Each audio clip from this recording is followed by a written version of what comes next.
share with you a bit about a fascinating talk that I had with the late South African scientist and writer, Lyle Watson.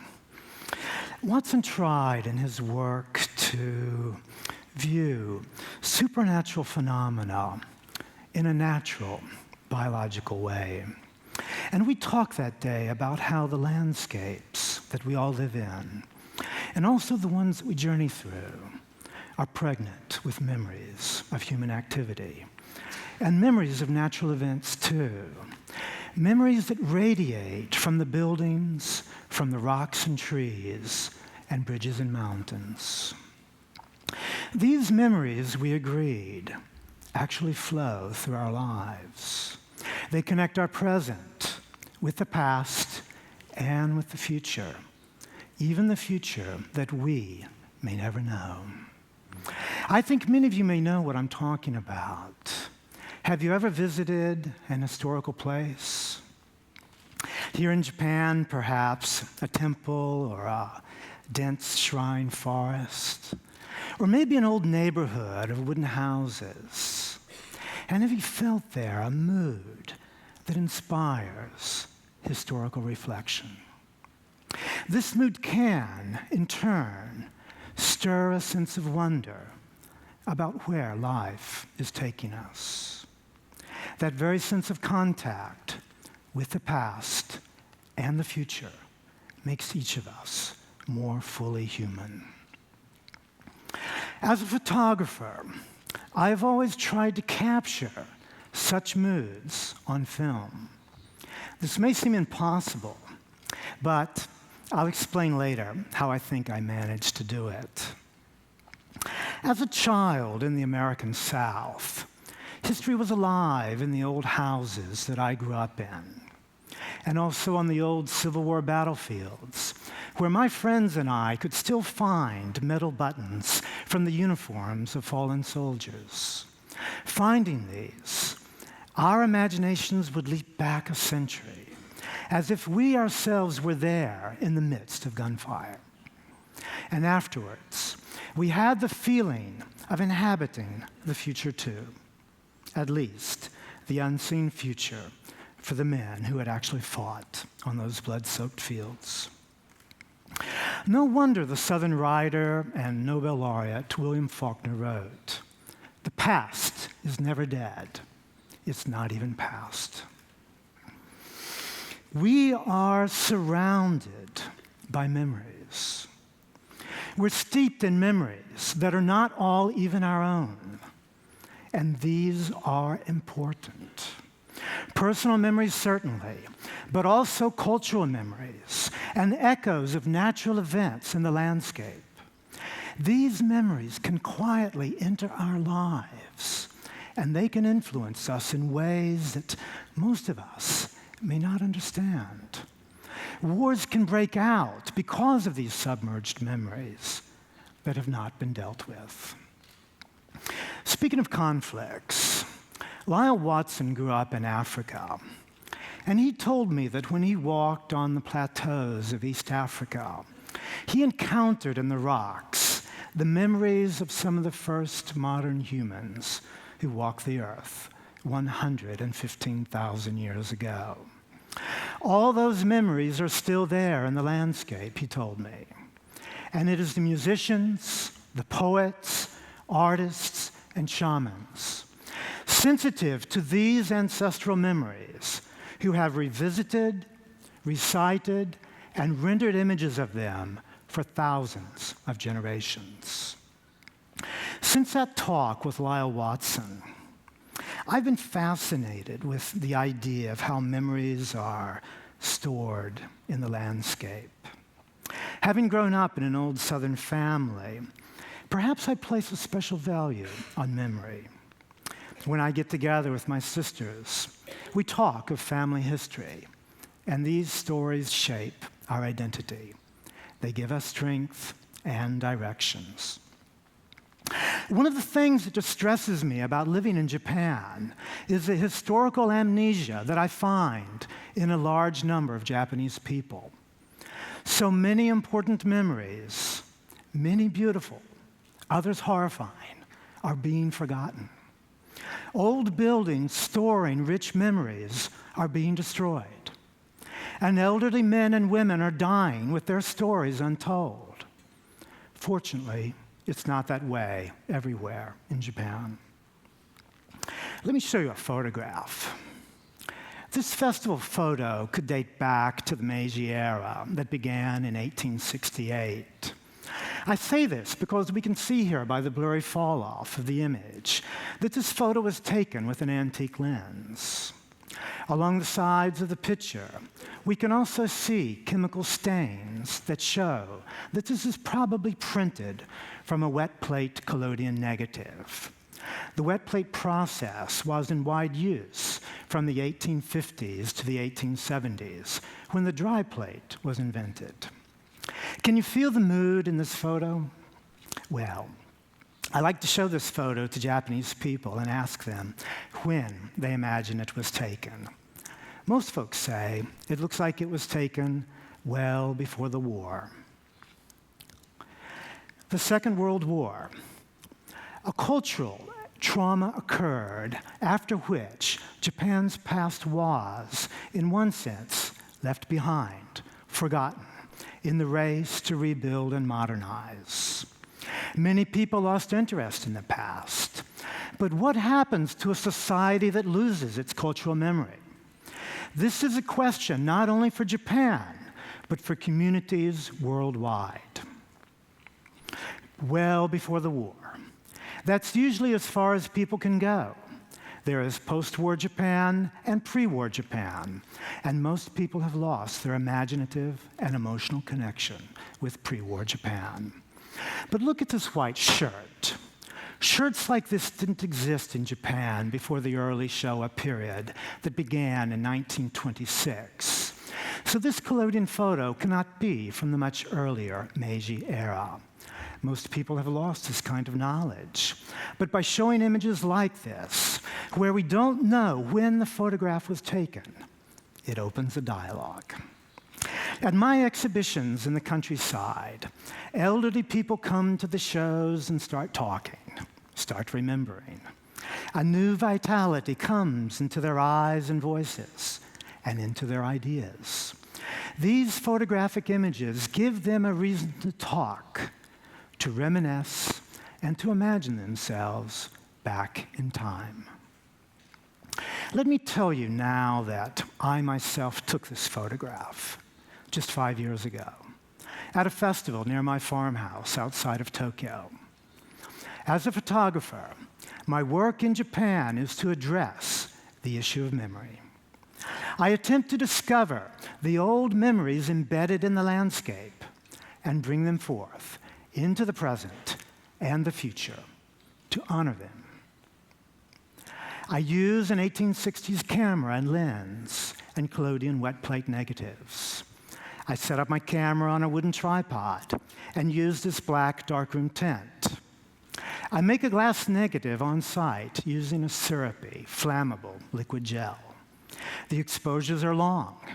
In other words, the camera's lens stays open for much more than just an instant. These festival participants, for instance, stood as still as stones for 30 seconds. Well, most of them did. Traditional festivals in Japan are special events. Many local people still experience the feeling that their ancestors actually returned from the past during the festivals. It is a time when the past, present, and future merge. We can feel it in the atmosphere. Even non-Japanese people like myself, we can feel it. The images that I make connect me, connect us to the submerged memories.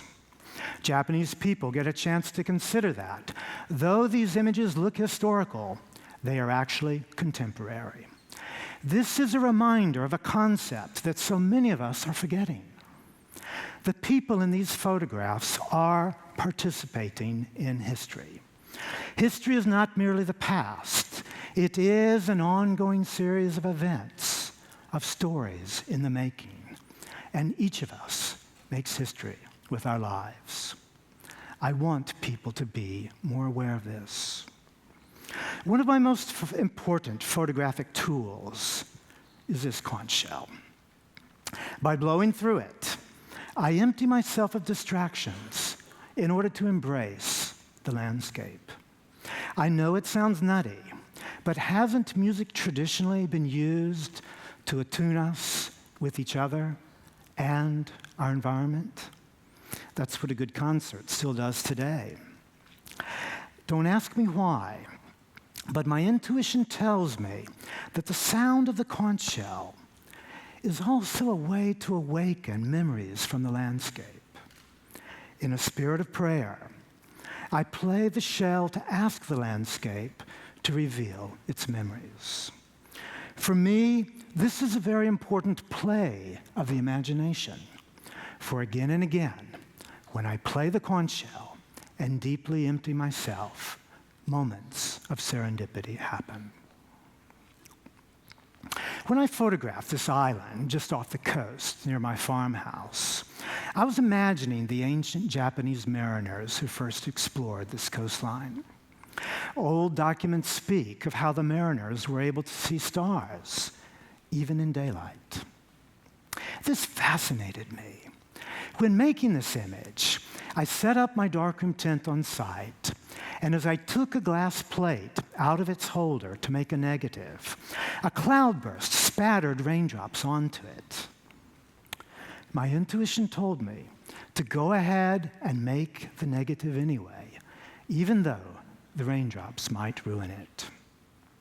And sure enough, when I looked at the finished print, I discovered that the raindrops were literally gifts of heaven or of ancient memory. For they look like stars seen in broad daylight. Call it luck, but the conch shell, in a spirit of humbleness, seems to increase the chances for such beautiful accidents.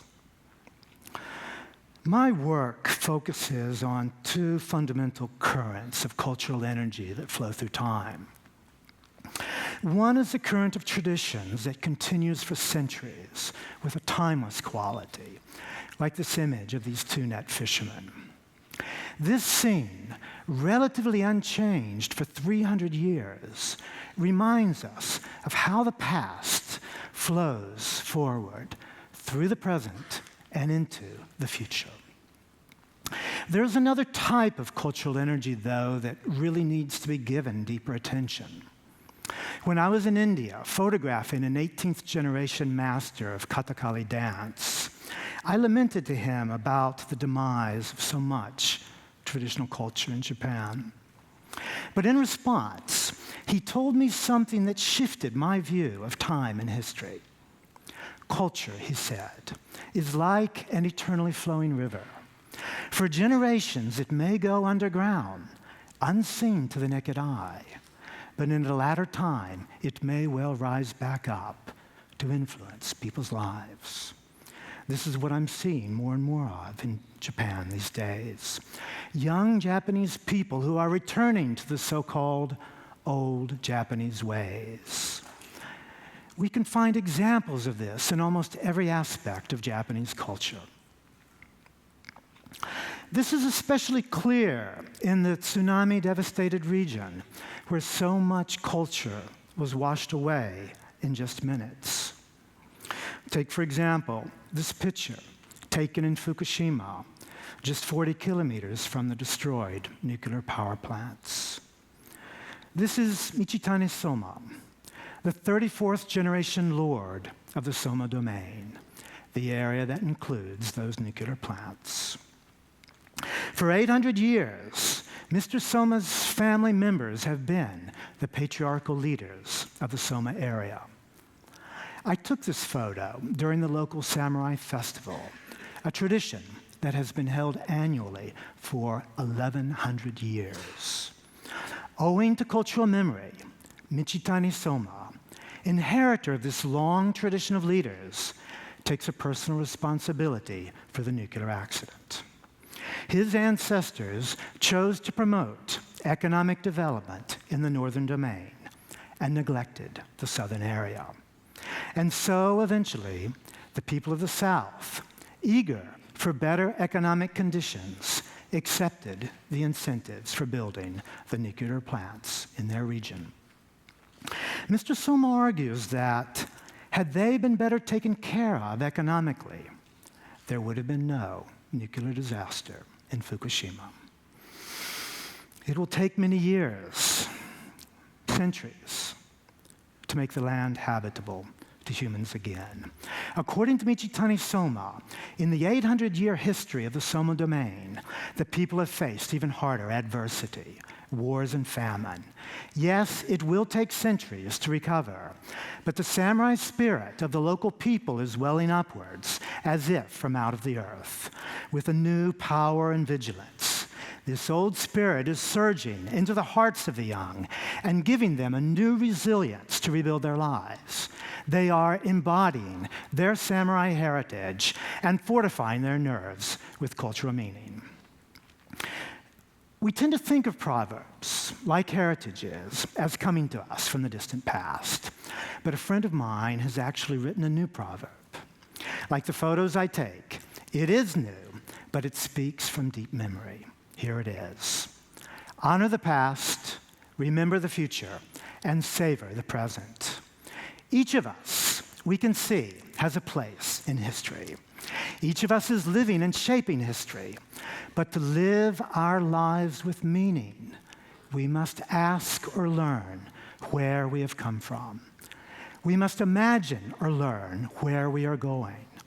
And meanwhile, we must be fully alive here and now.